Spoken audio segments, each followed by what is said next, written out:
Hi, my name is Samantha Bos, and I'm with the University of Texas at Austin, and I'm here with Project STAIR to talk about how we can compare fractions with unlike denominators using the set model. And we're going to look today at how we can do this using virtual manipulatives. When we think about using the set model, we're thinking about taking a set of items or manipulatives and dividing them up so that each part can represent an equal piece of that fraction or an equal piece of that whole. Usually we think about using two colored counters or thinking about using animal counters, and today we're going to use virtual manipulatives. Specifically, we're going to look at how we can compare 3/8 and 1/4 using virtual manipulatives.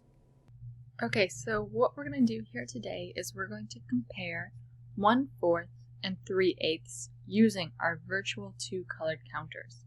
So the first thing that you can see that I did up top is I included the abstract representation of the fractions that we're going to be dealing with today, and that's really just to help ground students in the math that we're doing.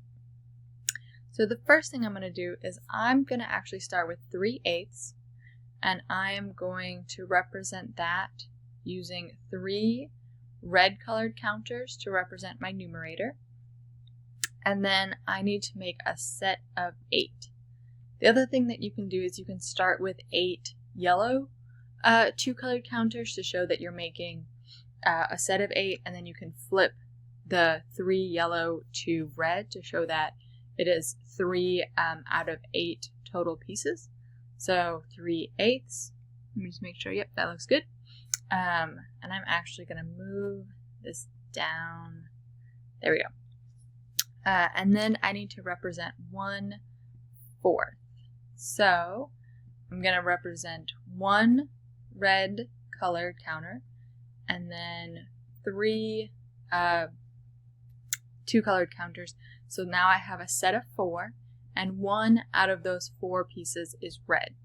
So now what's really important to think about is I cannot compare these two fractions as they're currently represented. Right now this red piece represents 1/4, while this red piece represents 1/8. So I can't really compare them yet. And there's a couple ways we can go about making these fractions friendly so that we can compare them. One way you can do is you can iterate the fraction, which I'll show you in a minute, or if you're practicing finding the lowest common denominator, we're going to do that today using our multiples.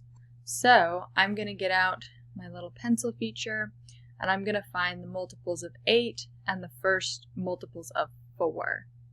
And I'm just going to list that right over here in this space. So I'm going to list probably the first 3 multiples of both 4 and 8, just so I can find the lowest common multiple. Okay, so now you can see I have my first 3 multiples of 8 and my first 4 multiples of 4.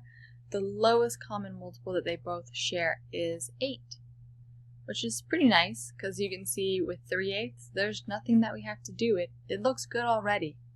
Now for our 1/4, there's a couple ways to think about this. You can either think that we need to make 2 sets of 1/4, or you can iterate, like I said, which just means to sort of copy this pattern. So you can see here I have 1/4, and then it almost looks like I'm just adding another 1/4 below it, but I'm just repeating that same pattern. So now I can compare these fractions. I'm going to move now I have 2/8, and I'm going to move these two colored counters so it looks like my 8s lined up above. So you can see here we have 3/8, and now we have 2 out of 8, or 2/8. So now it's really easy to compare which one's greater, 1/4 or 2/8 versus 3/8. It's really easy for me to see that 3/8 is greater than 1/4, or as I have written here, 1/4 is less than 3/8.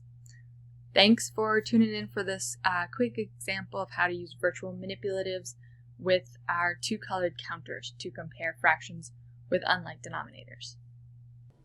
Thanks for joining me on this video looking at how we can compare fractions with unlike denominators using the set model and virtual manipulatives.